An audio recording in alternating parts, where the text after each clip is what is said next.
प्रभात दीक्षित जी फतेहपुर से। राधे राधे प्रभु, सादर प्रणाम। महाराज जी, शास्त्र एवं गुरु कब फल देते हैं? जब अहंकार त्याग कर उनकी आज्ञा पे समर्पित हो जाते हैं। जब अहंकार त्याग कर उनकी आज्ञा में समर्पित हो जाते हैं, तो चाहे वो संत हो या शास्त्र हो, वो फलीभूत हो जाते हैं। जब अहंकार करके मनमानी आचरण करते हैं तो शास्त्र स्वाध्याय निष्फल, संत सेवन निष्फल। वो संत संग करे, कहते नहीं कि दीपक तरे अंधेरा, उनके समीप हो आप और उनकी आज्ञा का पालन नहीं करते तो आप में प्रकाश नहीं होगा, आप अंधेरे पे रहेंगे। और आप 100 कोस दूर हो लेकिन उनकी आज्ञा का पालन करते हो, आप में फल प्रकाशित हो जाएगा। शास्त्र स्वाध्याय कर रहे हो, आप 10-10, 20-20 अध्याय भागवत के पढ़ रहे हो, लेकिन एक भी बात नहीं मान रहे, मनमानी आचरण कर रहे हो, तो फल की प्राप्ति नहीं होगी। जो फल प्रकाशित होता है वो उसके अनुसार चलने पे होता है। समझ पा रहे आप? अहंकार त्याग करके संत और शास्त्र आज्ञा के अनुसार चलने पर निश्चित फल की प्राप्ति होती है। अहंकारी मनमानी आचरण करने वाला कुछ भी करे, वो सत्य फल को प्राप्त नहीं कर सकता, क्योंकि मनमानी आचरण हो रहा है। जैसे चलनी में गाय को दुहे तो दूध पीने को नहीं मिलेगा, चलनी में गैया दुहे और दोष दयु को दे, और हरि गुरु कहो न माने। शास्त्र दो के ही है, या तो हरि बोल रहे हैं या कोई महापुरुष बोल रहा है। तो हरि और गुरु कहो न माने तो अपनो ही फल ले। उसका जीवन ऐसे होगा जैसे चलनी में कोई गाय दुहे, चलनी में गाय दुहने पर एक बूंद पीने को नहीं मिलेगा। तो ऐसे ही शास्त्र स्वाध्याय कर रहा है, संत संग कर रहा है, पर मनमानी आचरण कर रहा है अहंकार के कारण, तो उसको फल की अनुभूति नहीं होगी। जैसे अभी कुछ समय पहले ही एक आयो बताया कि 40 साल से हम गीता अध्ययन कर रहे हैं, गीता का प्रचार प्रसार भी कर रहे हैं, लेकिन जब से हम सत्संग सुना आपका तो मुझे अनुभव हुआ कि मुझे कुछ नहीं मिला।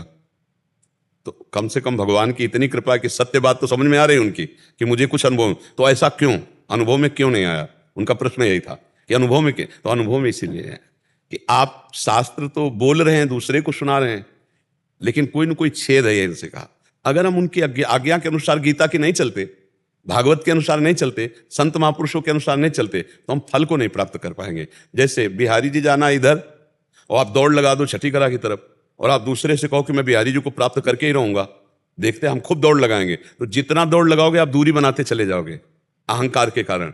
और अगर मान जाते तो अगर आराम आराम से लेट के चलो इधर, तो एक कदम भी चलोगे या एक बार लेट जाओगे तो बिहारी जी की नजदीकी बढ़ती चली जाएगी। तो शास्त्र और सदगुरु की आज्ञा का पालन भगवान की नजदीकी है, और उनकी आज्ञा के विरुद्ध दौड़ लगा रहे हो, बहुत मेहनत कर रहे हो, पर विपरीत दिशा में जा रहे हो, इसलिए फल की अनुभूति नहीं होगी। महाराज जी, आत्म अवलोकन के मानक क्या है? आत्म अवलोकन के मानक क्या है? हाँ बिल्कुल, बहुत सुंदर बात है। हम आत्म तत्व को, अपने स्वरूप को, बोध को प्राप्त हो रहे हैं, भगवान को प्राप्त हो रहे हैं, इसके लक्षण क्या हैं? तो बोले निर्माण पहला लक्षण है। उसका मान भाव नष्ट हो जाएगा, उसमें मान प्रियता नहीं रहेगी। प्रणाम, नमस्कार, यश, कीर्ति, प्रतिष्ठा, ये उसको अच्छी नहीं लगेगी।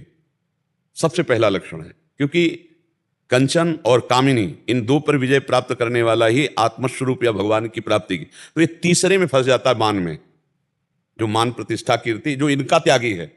क्योंकि इनका त्यागी नहीं तो चर्चा नहीं, फिर क्योंकि इनका त्यागी नहीं तो आत्मवान या भगवत भक्त ही नहीं है, वो तो पाखंड है। जो कंचन कामिनी में लिप्त है वो उसकी वो तो विषयी पुरुष है, चाहे जितना बड़ा जो कुछ वेश बनाए हो, वो स्वांग, नौटंकी, नाटक, पाखंड, दम्भ है। लेकिन जो इनका त्यागी हो जाता है, फिर एक बहुत बड़ी जोर की खाई है कीर्ति, मान, प्रतिष्ठा, यश, कीर्ति। बोले निर्माण, जो मान रहित है। ये पहला लक्षण है कि ये भगवत प्राप्ति के नजदीक पहुंच चुका है या भगवत प्राप्त है। ये आत्मस्वरूप का बोध प्राप्त करने के योग्य हो गया या आत्मस्वरूप का बोध प्राप्त है। पहला है निर्माण, मान रहित हो जाना, क्योंकि देहाभिमान का नाश हो चुका है। तो अब चाहे एक आदमी उसके माथे पर चंदन लगावे और दूसरा गाल पे थप्पड़ मार दे, उसकी दृष्टि में दोनों के लिए बराबर भाव होगा, ना किसी उसके प्रति राग होगा ना उसके प्रति द्वेष होगा। निर्माण। फिर अमोहा, किसी से उसका मोह नहीं होगा, ना अपने शरीर से और ना किसी शरीर संबंधी से। क्रियाएं सब ऐसे होंगी व्यवहार की, लेकिन मोह नहीं होगा अंदर का। वो बिछुड़ गया तो उसके लिए रोना, पश्चाताप, सुख, शोक करना, ये नहीं होगा। मोह रहित है, किसी से ममता नहीं, किसी से मोह नहीं, सब में भगवत स्वरूप देखना, अमोह स्थिति। अगर समझ पा रहे हो, किसी से मोह नहीं, अपने भी शरीर से मोह नहीं, नष्ट हो जाए या स्वस्थ बना रहे, वो जो भगवत प्राप्त है। तो ना मान और ना मोह, निर्माण, अमोहा और जित संग दोषा। उस महापुरुष को किसी का भी विषय का संग परास्त नहीं कर सकता। जैसे काम संबंधी संग हो जाए तो वो नहीं परास्त होगा, धन संबंधी संग हो जाए तो लुभायमान नहीं होगा, कुसंग हो जाए बहिर्मुख पुरुषों का, निंदा कोई करे नाना प्रकार, उसको कोई प्रभाव नहीं पड़ेगा, किसी भी प्रकार के संग का उसके ऊपर प्रभाव नहीं पड़ेगा। जित संग दोषा, वो संग दोष से रहित है, वो जीता हुआ पुरुष है। अध्यात्म नित्या, क्योंकि हर समय वो आत्मस्वरूप में रहता है, वो देह भाव में नहीं रहता है। अध्यात्म नित्या और विनिवृत्त कामा, सारी कामनाएं जिसकी शांत हो चुकी हैं। और द्वंद्व विमुक्ता, शत्रु मित्र मान अपमान लाभ हानि जय पराजय समान स्थिति को प्राप्त होगा। सुख दुख संगई, सुख और दुख में समान स्थिति है।